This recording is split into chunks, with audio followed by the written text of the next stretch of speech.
the 6th of November, 1940. Near RAF Manston, Kent, England. The night has not fully loosened its grip on the countryside when the sound arrives first as a distant tearing of air, then as a deep, uneven roar that scrapes across the low clouds.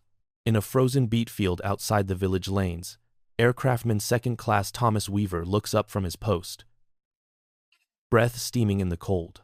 He has been on watch since midnight, listening to the familiar rhythm of the Channel winds and the distant mutter of guns. But this is different. This engine is wounded. It stutters, coughs, surges again, as if the sky itself is struggling to breathe. A shape breaks through the cloud ceiling, low and fast, its silhouette unmistakable even in the half-light before dawn. Twin engines. A glazed nose. The angular wings of a Heinkel He 111, one of the Luftwaffe's workhorses of the Blitz. Weaver's hand tightens on his rifle as the bomber skims the hedgerows, trailing a thin ribbon of smoke that catches the first pale light of morning. Somewhere to the west, anti-aircraft guns bark, but the shells burst too high, too late. The German aircraft is already dying. Inside the bomber's cockpit, Oberleutnant Karl Fischer tastes blood. A shard of glass has cut his lip, and the smell of burned oil fills the cramped space. The port engine is losing power, the needle on the gauge trembling toward zero. He shouts orders over the intercom, his voice hoarse from smoke and fear. The navigator, Lieutenant Ernst Vogel, clutches his chart table, trying to make sense of instruments that are no longer trustworthy.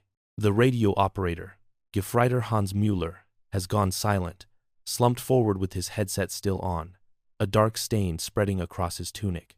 Fischer sees the fields rushing up, green and brown strips divided by hedges and stone walls. No runway, no friendly coast, just England. He pulls back on the yoke, fighting the weight of the aircraft as if wrestling a living thing. The Heinkel clips a line of trees, branches snapping like matchsticks. And then the ground comes up hard. Metal screams. The bomber skids across the field, its belly tearing open, sparks spraying in a violent arc before the aircraft slews sideways and collapses into a final, shuddering halt. The silence afterward is unreal. Steam hisses from ruptured lines. A small fire flickers near the starboard engine, orange against the gray morning. Weaver runs, boots pounding over frozen earth, heart hammering in his chest. He is not alone. Farmhands, Home Guard volunteers, and RAF personnel converge on the wreck, their faces tight with adrenaline and disbelief. The enemy has fallen into their hands, intact enough to touch, to smell, to hear still ticking as hot metal cools. Fischer staggers from the cockpit, hands raised, his flight jacket torn and blackened, clutching a leather case to his chest before dropping it in the mud as he stumbles. Weaver shouts for them to stop, his rifle trained on the Germans, though the men are clearly finished. They collapse to their knees, exhaustion overtaking fear. Somewhere behind Weaver, a corporal curses softly as he stamps out the small engine fire with a coat and a shovel. As the first light of day spreads across the field, more RAF vehicles arrive, their engines growling as they form a loose perimeter. An intelligence officer steps forward, his rank tabs catching the light. He does not look at the prisoners for long. His attention is fixed on the bomber itself, on the nose glazing still largely intact, on the belly hatch hanging open, on the dark, cluttered interior that promises answers. Inside the fuselage, the smell is overwhelming. Oil, cordite, scorched insulation. The officer climbs in carefully, boots slipping on twisted aluminum. He passes the bomb bay, now empty, and moves toward the radio compartment. There, bolted to the frame, is something he does not expect to see so clearly, so undamaged. A rack of equipment, dials and cables arranged with precise German neatness, labels in neat lettering, frequencies, settings. A small, unfamiliar display, marked with terms he has only heard whispered in briefings. He reaches out, hesitates, then steadies himself, and looks closer. This is not just a radio. This is guidance, navigation, a system meant to lead bombers through darkness and cloud with invisible precision. He knows, in that instant, that this wreck is more than a downed aircraft. It is a door left ajar by chance and gravity. Outside, Fisher watches from the ground, wrists bound, as British hands move through the bomber with growing urgency. He had trusted the technology, the quiet beams in the night that told them where to fly, when to turn, when to release their bombs over cities he had never seen by day. Now those secrets are spilling into the cold English morning. A lorry pulls up, and technicians begin to unload crates and tools. Word has already been sent. This site, this field in Kent, is no longer just a crash scene. It is evidence. It is opportunity. Weaver stands guard, shivering despite his coat, watching as men with clipboards and cameras swarm the Heinkel. He cannot name what they are taking, only that it feels important, dangerous, and somehow decisive. As the sun climbs higher, burning away the last of the mist, the wrecked bomber lies exposed in the open field, its secrets no longer hidden by darkness or altitude, and the war over Britain quietly shifts its course. The 6th of November, 1940. RAF Manston, Kent, England. By mid-morning, the crash site has been stripped of its chaos and reorganized into something colder, sharper, and far more deliberate. The field is cordoned off with rope and armed guards, the trampled earth marked by tire tracks and boot prints. The wrecked Heinkel no longer looks like a defeated intruder, but like a patient laid out for surgery. Men in greatcoats and peaked caps move with quiet urgency, their voices low, their eyes fixed not on the wings or engines, but on the aircraft's belly and nose. Flight Lieutenant Edward Ted Hargreaves arrives in the back of a staff car, his breath fogging the window as he studies the bomber before he even steps out. Seconded from the telecommunications research establishment, and his war is fought with slide rules, oscilloscopes, and notebooks filled with cramped handwriting.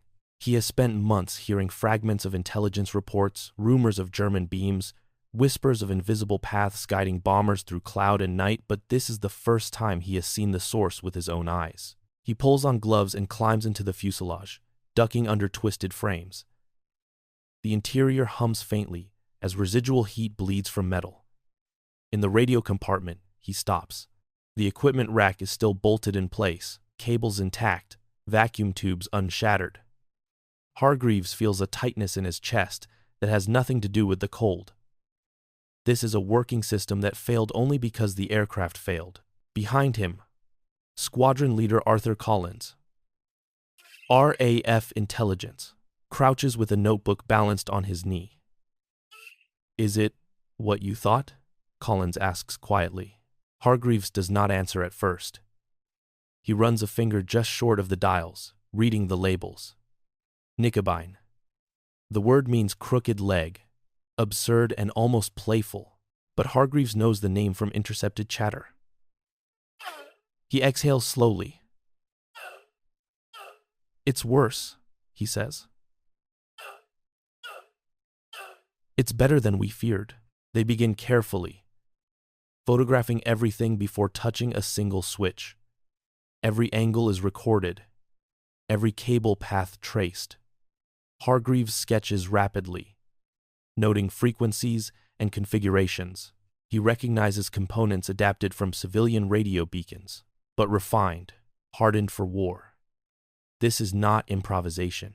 This is a system built with confidence, designed to be used night after night over hostile territory. Outside, mechanics detach panels, while armed guards watch the prisoners being loaded into trucks. Oberleutnant Fisher catches a glimpse of the activity as he is marched away. He sees the men with notebooks, the care with which they handle the equipment, and a cold certainty settles in his stomach. The beams had always felt like an advantage the enemy could not touch, something abstract and unreachable. Now he understands how fragile that assumption was. By afternoon, sections of the equipment are removed and packed into padded crates. A small convoy forms, engines idling, waiting for clearance. Hargreaves rides with the crates, sitting stiffly on a wooden bench as the lorry pulls away from Manston. The road north rattles beneath them, hedgerows blurring past. He keeps his eyes on the crates as if they might speak. They arrive at a low, nondescript building far from the coast, its windows darkened, its doors guarded. Inside, the air smells of dust, hot electronics, and tea gone cold. Technicians gather as the crates are opened, their faces drawn with fatigue and excitement. Hargreaves briefs them quickly, his voice steady but urgent. "Assume it works exactly as intended," he says. "Assume it has guided every major raid you've watched burn across the night sky. The equipment is reassembled on a bench, power supplied through British converters. When the system comes alive, a faint hum fills the room. Needles twitch. A steady tone emerges from a speaker, low and unwavering. One of the younger technicians swallows hard. "That's it," he says. "That's the sound." Hargreaves adjusts a dial, watching the response. The tone shifts subtly, a precise change that speaks of alignment and direction.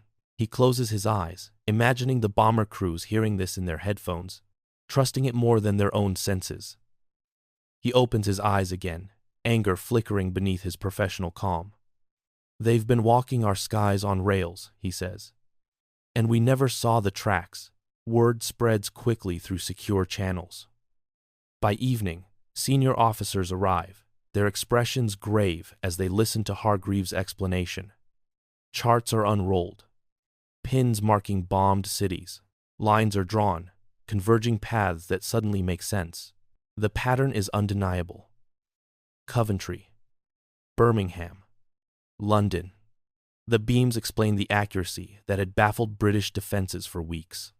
Air Chief Marshal Sir Hugh Dowding is briefed late that night. He listens without interruption, fingers steepled, eyes shadowed by exhaustion. When Hargreaves finishes, Dowding nods once. "Then we stop the beams," he says simply. "How?" someone asks. Hargreaves hesitates. The room is silent, except for the soft buzz of equipment. "We lie to them," he says. "We bend the path. We make their certainty betray them." Outside, the November night settles over the countryside, quiet and deceptively calm. Somewhere across the channel, German crews prepare for another sortie, trusting in signals they believe unassailable. In a guarded room in England, men lean over captured dials and speakers, listening to the enemy's invisible voice and learning how to answer it. The Heinkels' fall into a Kentish field has become something far larger than a single victory, and as the steady tone continues to hum, British intelligence begins to shape a weapon that cannot be seen, only felt in missed targets and bombs that fall into empty darkness. The 7th of November, 1940.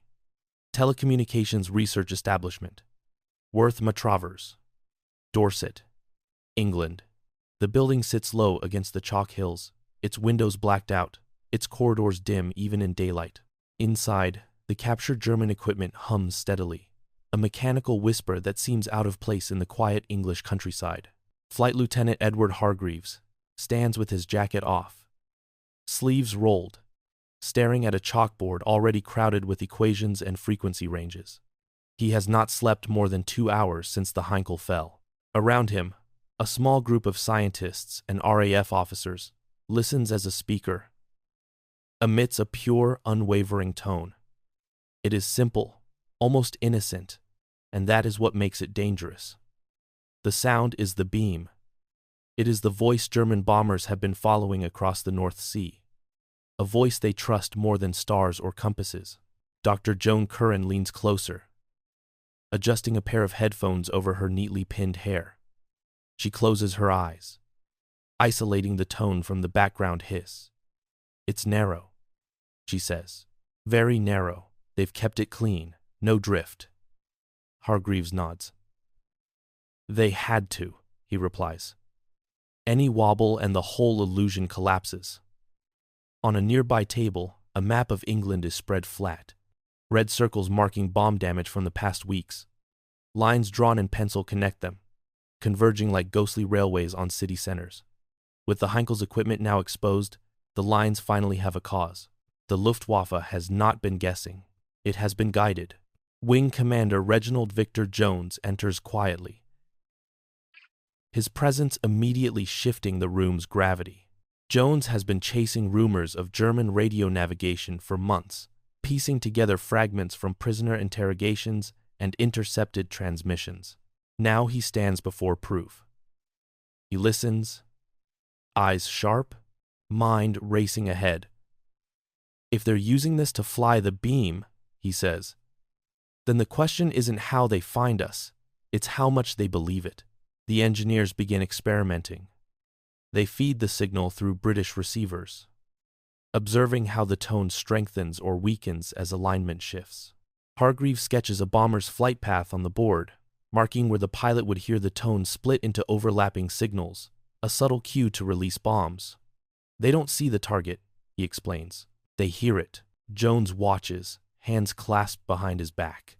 Then sound is what we attack. Late that evening, the room fills with cigarette smoke and tension. Someone produces a pot of tea that goes untouched. The scientists work through scenarios, arguing quietly, recalculating. The German system relies on precision, on the assumption that no one else is listening. That assumption is now broken. A young technician, barely 20, raises his hand hesitantly. "Sir," he says, "what if we don't block it?" The room stills. Hargreaves turns. "Go on. Go on. Everyone. What if we answer it?" The technician continues. Same frequency, same tone, but slightly stronger, just enough to pull them. Jones's eyes narrow. He steps forward, interest sharpening into focus. A false beam, he says. A ghost path. The idea hangs in the air. It is risky. Broadcasting on enemy frequencies invites detection. If the Germans realize what is happening, they will adapt. Worse, they might escalate. But the alternative, continuing to let bombers walk unchallenged into British cities, is unthinkable. Jones nods slowly. "We try it," he says. Carefully. The following night, in a remote field miles away, British transmitters are assembled under camouflage nets. Corporal Alan Hughes wipes rain from his face as he tightens a bolt, his hands numb from cold. He has been told almost nothing, only that what they are doing might save lives. The equipment crackles to life, needles settling into place. Hughes glances at the sky, where clouds race past the moon. At a signal, the transmitter goes live. Across the channel, a Heinkel crew settles into formation. In the cockpit, Feldwebel Otto Weiss listens through his headset as the familiar tone hums reassuringly. The beam is strong tonight, stronger than usual. He smiles grimly. England will burn again. What Weiss does not know is that the tone he hears is not entirely German. Back in Dorset, Curran and Hargreaves lean over their instruments, monitoring the response. The signal strength shifts, just as predicted. The beam bends, ever so slightly, like a river nudged by a hidden hand. "They'll follow it," Curran murmurs. "They won't even feel it happen." Jones listens to reports coming in over secure lines. Radar stations track incoming raids. The plots begin to drift, not toward the usual targets, but away from them. Bombers fly obediently along the false path, their crews unaware that they have been led astray. Later, the reports from the ground are confused. In the operations room, exhausted men exchange glances that mix relief with disbelief, but there is no celebration. Jones knows this is only the beginning. The Germans will notice. They will investigate. The war in the air has just gained a new dimension, one fought in silence and sound, in signals and counter-signals. As dawn breaks, Hargreaves steps outside, rubbing his eyes against the cold. The hills are quiet, the sky pale and empty. Somewhere far away, cities still stand that might not have survived the night. He exhales slowly, the weight of it settling in. Inside, The captured German equipment continues to hum softly, its once secret voice now understood, answered, and quietly betrayed. The 8th of November, 1940. The underground chamber vibrates faintly with the pulse of generators and the low murmur of voices. Maps line the walls, their surfaces scarred with pins and grease pencil marks that chart the nightly rhythm of attack and defense. Squadron leader Margaret Davies stands at the plotting table, eyes fixed on the slow crawl of markers that represent aircraft crossing the English coast. The room smells of stale air, ink, and exhaustion. Above them, London braces itself once more for the night. Davies adjusts her headset as a new report comes in. Raid strength increasing, the controller's voice says. Multiple formations, high altitude. The markers begin to multiply. The Luftwaffe is coming in force tonight, confident and deliberate. The false beam experiment from the night before had worked. But no one here believes the Germans will be fooled for long. In a side room, Wing Commander Reginald Jones confers with senior officers, his finger tracing invisible lines in the air as he speaks. "They'll test us," he says. "They'll suspect interference, expect adjustments, frequency shifts, new tricks." His tone is calm, but his eyes betray the strain. This is no longer an experiment. It is a duel. At a transmitter site in the countryside, Corporal Alan Hughes crouches over the controls, the cold seeping through his boots. He listens as the tone in his headset wavers, then steadies. "They've changed it," he calls out. Slight shift. The engineers move quickly, recalibrating, chasing the German signal like a shadow that refuses to stay still. Sweat beads on Hughes's brow despite the cold. One wrong move and the beam will slip away. Across the channel, in a briefing room near Amiens, Luftwaffe officers study their own reports. Bombs have fallen wide. Crews complain of confusion, of targets not appearing where they should. Major Wilhelm Kruger frowns as he listens, tapping his pencil against the table. "The beams are sound," he insists. "They must be." Yet doubt has crept in, unwelcome and persistent. He orders checks, recalibrations, additional monitoring. The beams will be tested tonight. Pushed harder. Trusted more. Back in England, the first bombs fall just after 9. Davies flinches as distant concussions roll faintly through the city above, muffled by layers of earth and concrete. Reports come in from the outskirts. Fires started, damage light. The markers on the table drift again, subtly but unmistakably off their usual paths. Jones watches, arms folded, as the false beams do their quiet work. Then the pattern changes. New frequency detected. A technician reports sharply. The room stiffens. The tone in the receiver sharpens, shifts, slips past the British countersignal. For a moment, the markers realign toward familiar, dangerous targets. Jones swears under his breath. "They've brought in a second beam," he says. Cross guidance. On minus breath. Hargreaves, patched in by telephone from Dorset, responds instantly. "Then we split it," he says. Confuse the overlap. Orders fly. Transmitters are retuned, signals layered and offset. The air fills with invisible threads. Some German, some British, all tangled together. It is no longer a single voice in the dark, but a chorus, discordant and treacherous. In the cockpit of a Heinkel over the channel, Feldwebel Otto Weiss frowns. The tone he hears is no longer clean.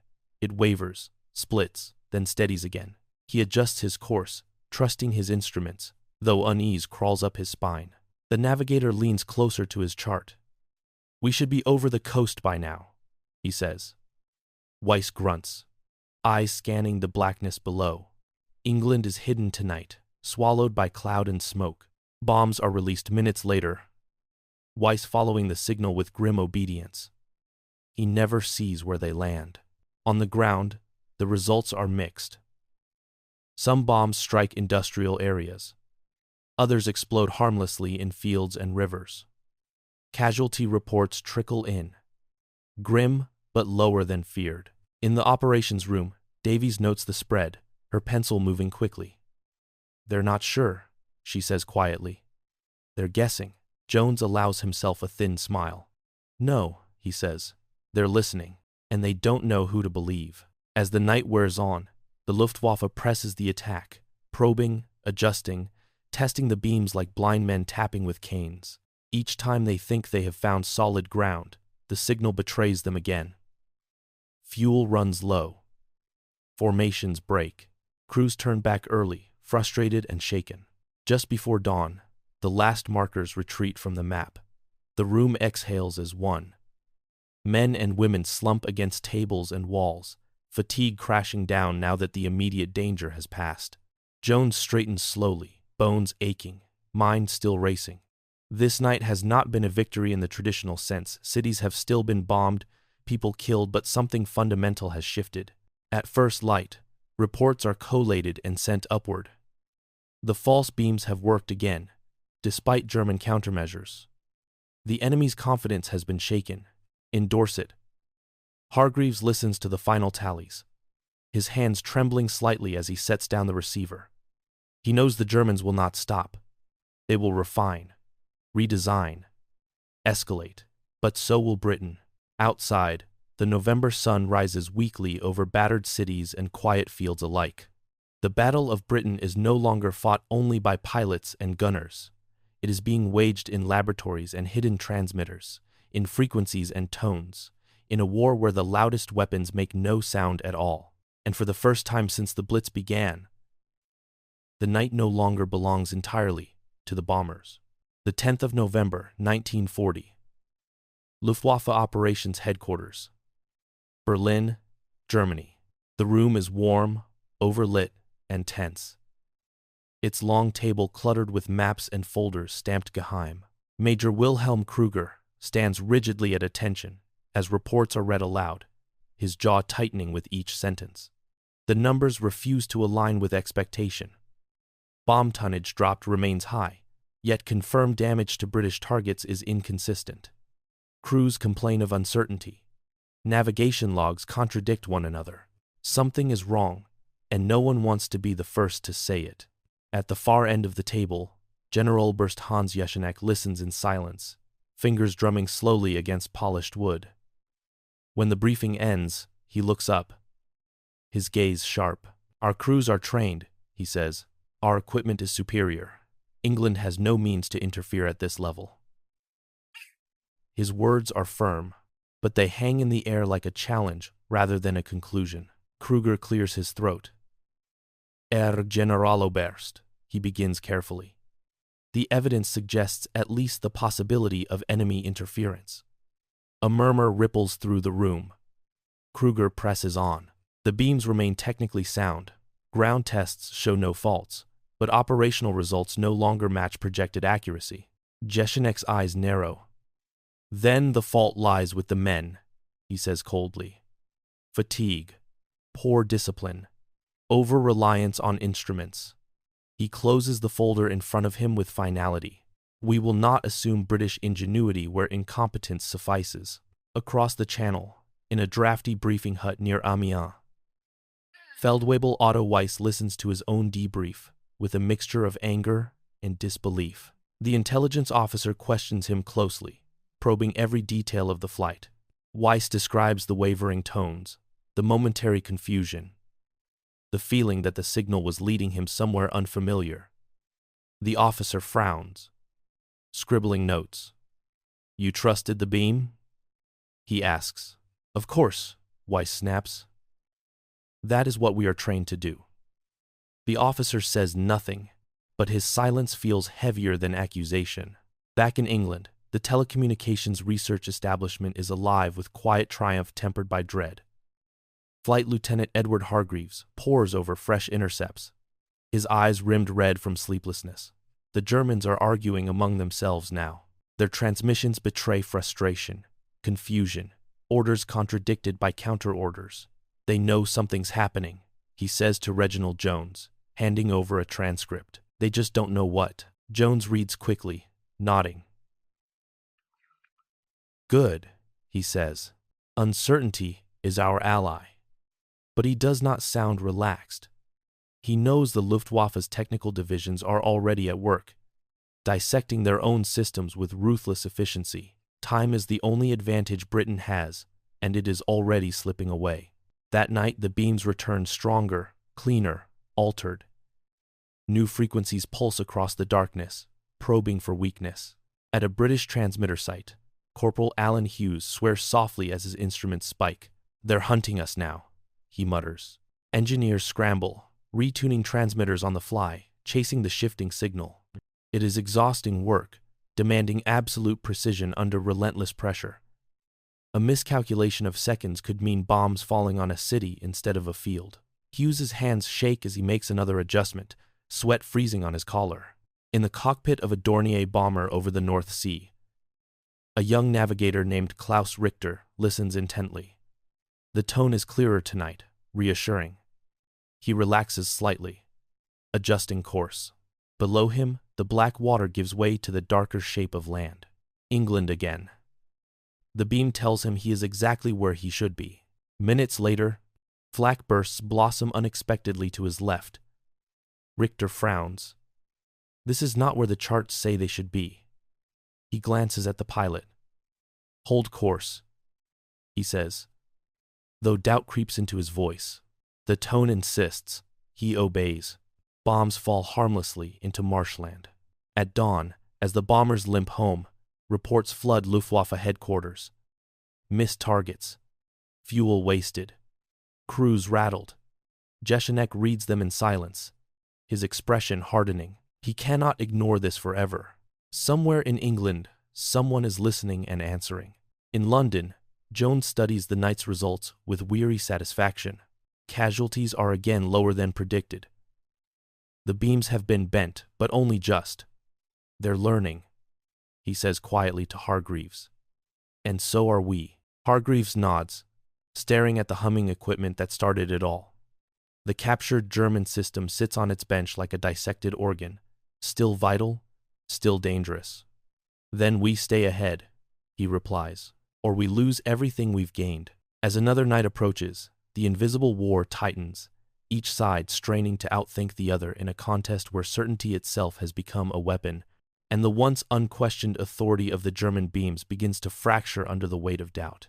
The 13th of November, 1940. Telecommunications Research Establishment, Worth Matravers, Dorset, England. Rain lashes against the blacked-out windows, driven sideways by a bitter coastal wind. Inside the laboratory, the air is thick with cigarette smoke and fatigue. Flight Lieutenant Edward Hargreaves leans over the equipment bench, eyes fixed on a wavering trace crawling across an oscilloscope screen. The captured German receiver hums softly, alive, insistent, as if impatient to be heard. "Again," Hargreaves says. A technician adjusts the dial by a fraction. The tone in the headphones shifts, almost imperceptibly, then steadies. Hargreaves straightens, rubbing his eyes. This is no longer just about deflecting bombers away from cities. The data from the last nights has revealed something deeper, something far more dangerous and far more useful. Reginald Jones enters quietly, rain dripping from his coat. Pencil lines crisscross southern England, converging not on cities, but on empty ground. "They're trusting it completely," Jones says. "Even when it leads them nowhere," Hargreaves nods. "Which means we can do more than confuse them," he replies. "We can shape their attack." The realization settles heavily in the room. If Britain can control where the beams lead, then it can decide not only what is spared, but what is struck. It is an unsettling thought, one that carries moral weight alongside tactical promise. That evening, orders are relayed to transmitter stations across the South. This time, the false beams are not designed merely to mislead. They are carefully aligned to draw bombers toward a single, deliberately chosen point-open countryside well away from population centers, where bomb damage can be measured and studied. At a wind-swept site near Salisbury Plain, Corporal Alan Hughes listens as the new signal goes live. The tone is clean, authoritative, slightly stronger than the German original. He swallows hard. If this works, he mutters, they won't know what hit them. Across the channel, Luftwaffe crews prepare for another night over England. Briefings emphasize discipline and trust in the instruments. Feldwebel Otto Weiss sits silently as an officer assures the room that any previous anomalies were temporary.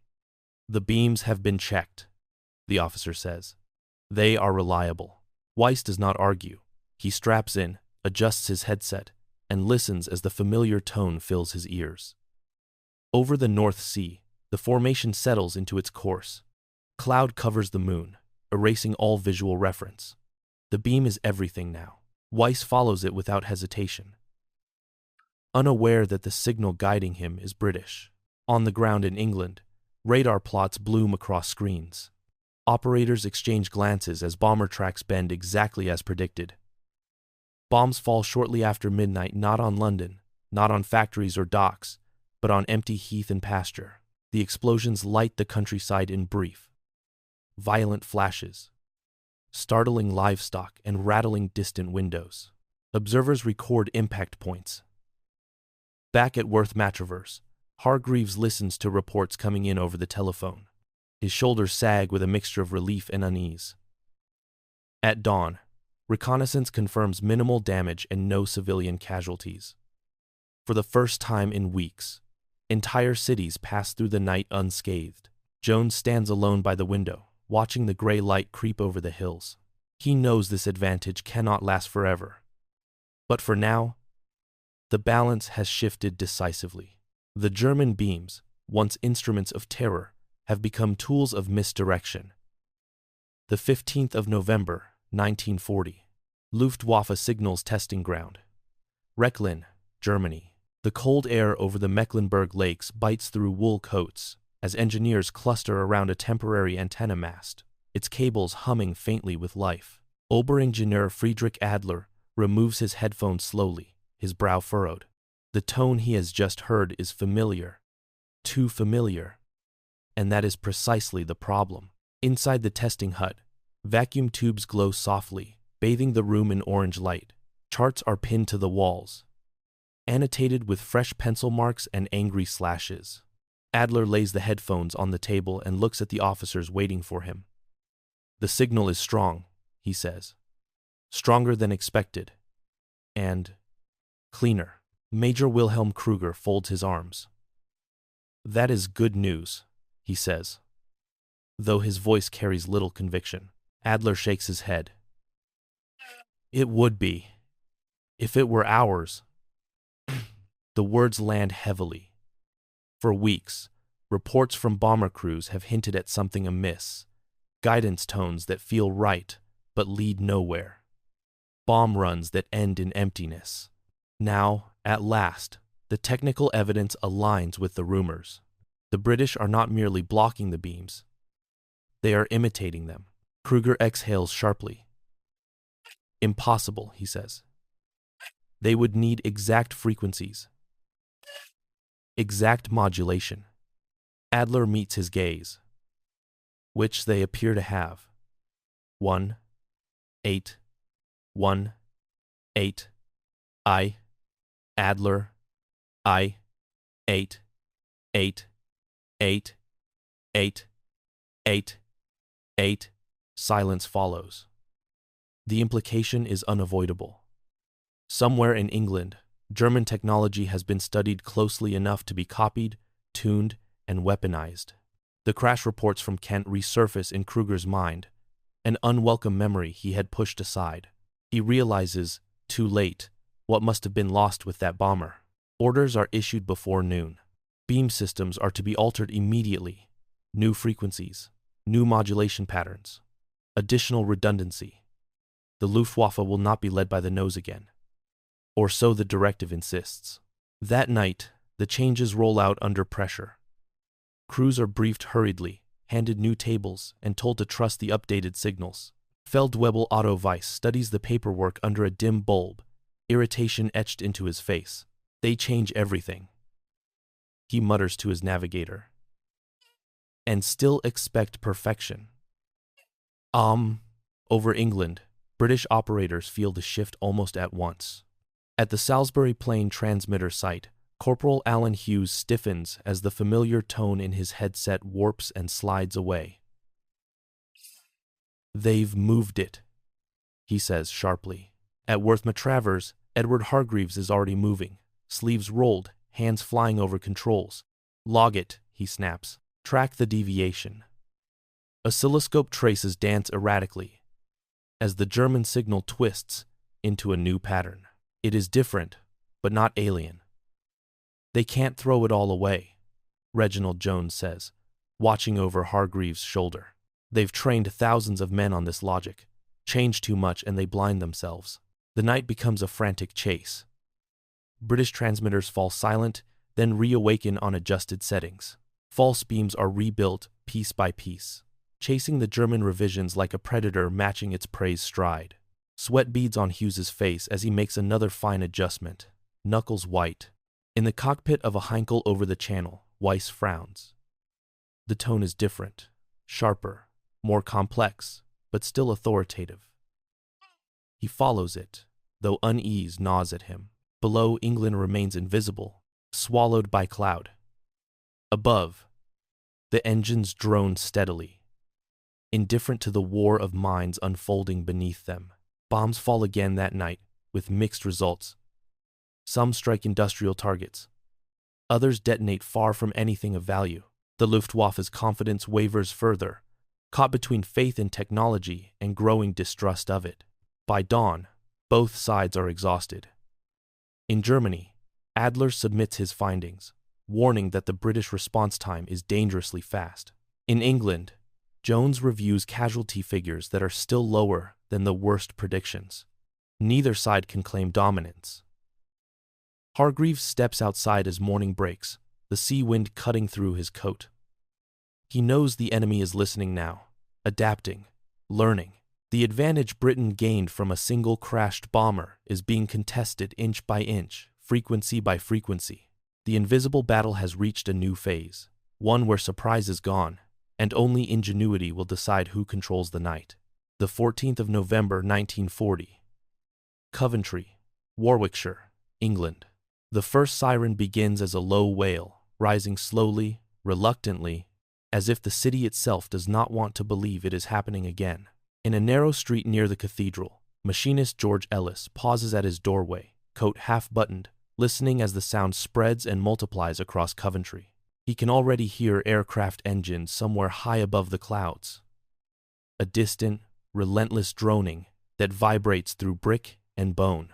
Ellis joins the stream of people moving towards shelters, heads down, collars turned up against the cold. The sky above is a solid lid of darkness, moonless and thick with cloud. There are no searchlights tonight, no comforting beams sweeping the heavens. Only the sound. In a Heinkel bomber miles overhead, Feldwebel Otto Weiss leans forward in his seat, eyes fixed on the instrument panel. The new guidance tone fills his headset complex, layered, precise. This is no longer the simple voice of Knickebein. This is something more refined, designed to defeat interference, to restore certainty. Weiss trusts it because he has to. There is nothing else.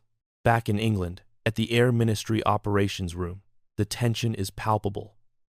Plotters stand rigid at their tables as markers flood inland. Wing Commander Reginald Jones watches silently, jaw clenched. He knows this night is different. Coventry has been hit before, but tonight the raid is larger, more deliberate. The Germans have adjusted, and this time the beams are holding. At Worth Matravers, Edward Hargreaves listens helplessly as reports come in. The German signal is resisting distortion, its redundancy frustrating British countermeasures. "We can bend it," he says into the telephone, voice tight, "but not enough. Not tonight." Bombs begin to fall just after 8. High explosives tear through streets and factories, followed by incendiaries that scatter like burning hail. Ellis huddles in a shelter as the ground bucks and shudders, dust choking the air. Somewhere above, the cathedral takes a direct hit, flames climbing into the night, visible even through the low cloud as an orange glow that stains the sky. In the cockpit, Weiss hears the steady confirmation tone and releases his bombs without hesitation. He does not see the fires, only the instruments that tell him he has done his duty. As he turns for home, a flicker of doubt passes through him. The beam held this time. But why had it failed before? In London, casualty reports begin to stack up, each one heavier than the last.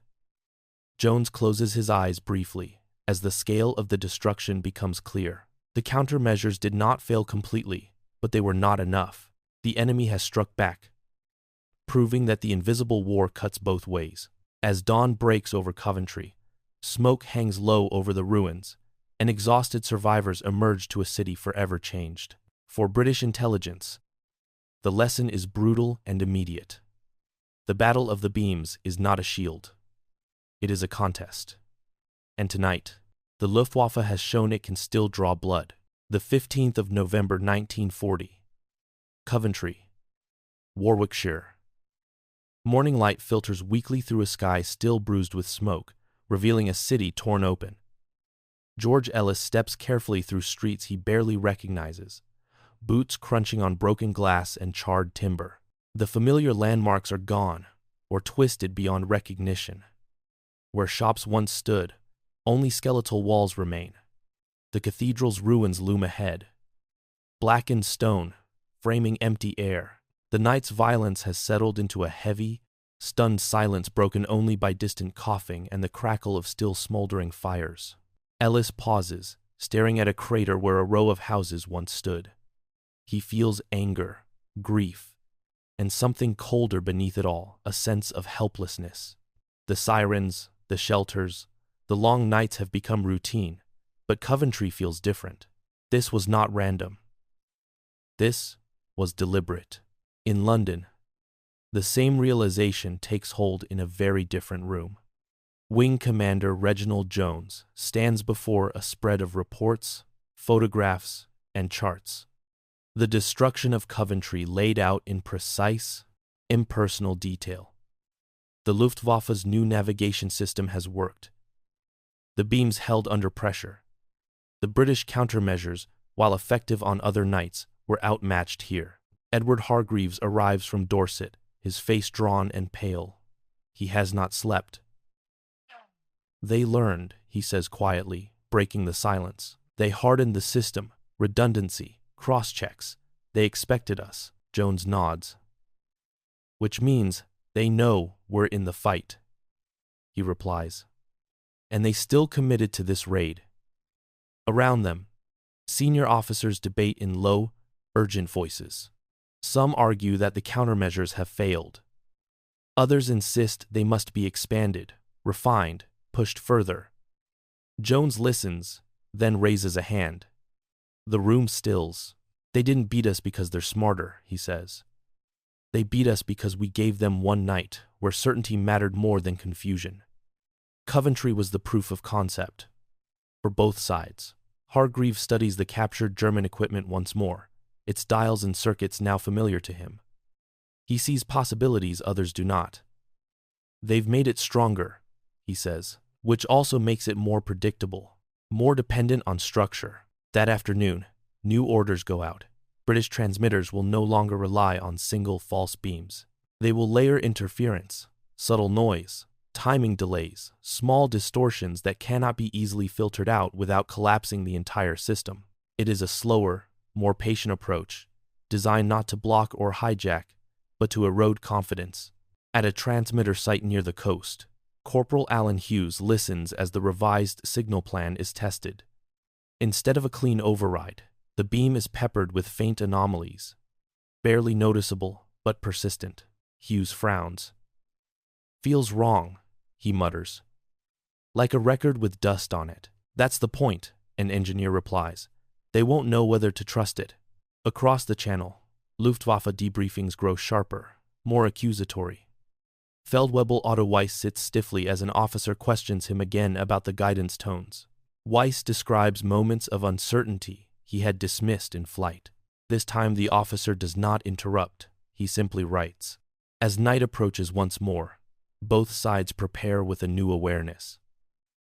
The invisible war cannot be won in a single stroke.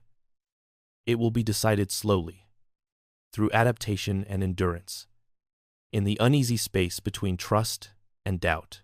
And as darkness settles again over England, the beams return to the sky not as instruments of certainty, but as contested ground where every signal now carries the possibility of betrayal.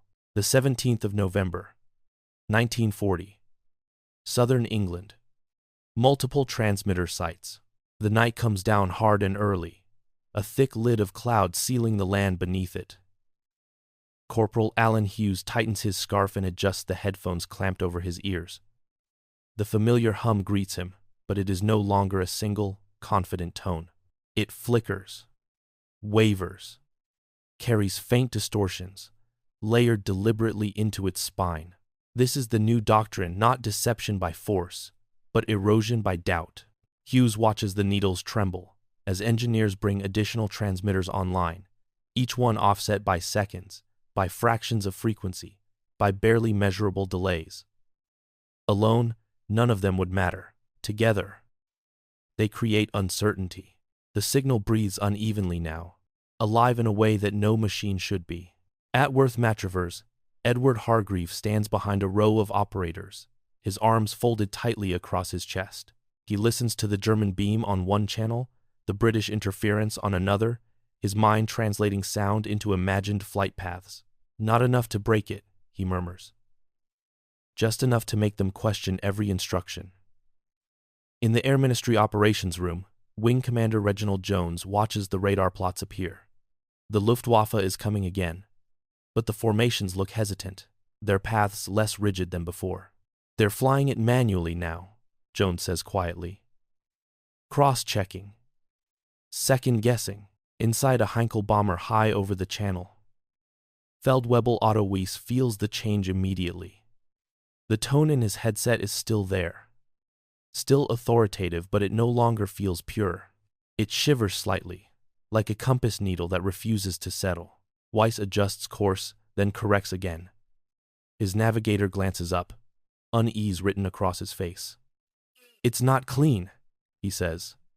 "But it's not wrong either." Weiss says nothing. He cannot afford to distrust the beam, yet he cannot silence the doubt creeping into his thoughts. Each correction costs fuel. Each hesitation costs time. The formation stretches, compresses, loses its crisp geometry. Over England, bombs fall scattered and late. Some strike industrial yards. Others detonate in fields or rivers. Anti-aircraft fire erupts in places that should have been clear. Searchlights snatch at clouds, briefly catching bombers where none were expected. The night feels disordered, unstable. At the transmitter site, Hughes exhales shakily as reports filter in. The interference has not stopped the raid, but it has dulled it. Casualty figures begin to arrive, lower than Coventry, lower than the Luftwaffe planners intended. Hughes pulls off his headphones and rubs his ears, the phantom hum lingering in his skull. In Germany, the reaction is immediate and corrosive. Debriefings stretch into the early hours. Pilots arguing with navigators. Engineers arguing with commanders. Feldwebel Weiss sits through his own interrogation, struggling to explain a failure that cannot be pointed to on a map. The beam was there, he insists, but it did not feel honest. The word hangs awkwardly in the room. Back in England, Jones studies the night's outcome with a grim satisfaction. "They're flying scared now," he says. "Not of our fighters, of their own instruments." Hargreaves nods slowly. He knows this kind of victory is fragile, incremental, and invisible to most of the country. No headlines will praise distorted frequencies or delayed tones. But tonight, fewer fires burn, and fewer shelters fill with smoke and screams. Outside, dawn creeps across fields and rivers, untouched by bombs that might once have fallen with deadly certainty. The war in the air is no longer a matter of brute force alone. It has become a psychological contest, where confidence is attacked as surely as cities, and every signal carries the weight of doubt. The 20th of November, 1940.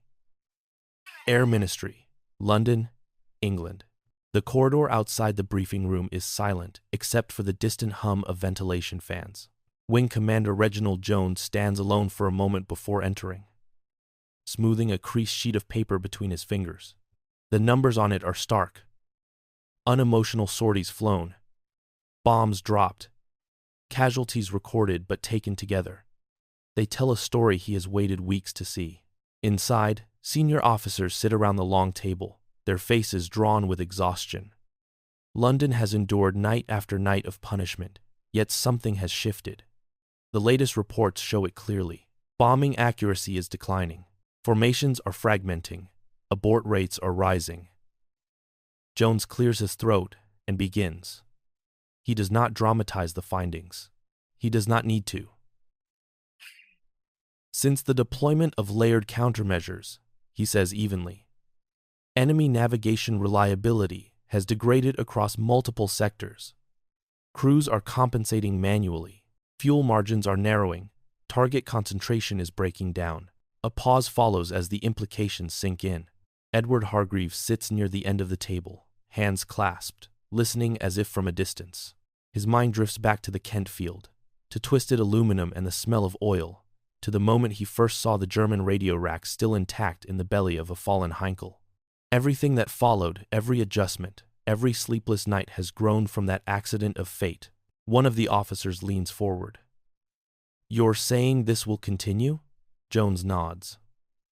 "As long as we stay ahead of their adaptations, and as long as they keep trusting systems we can touch."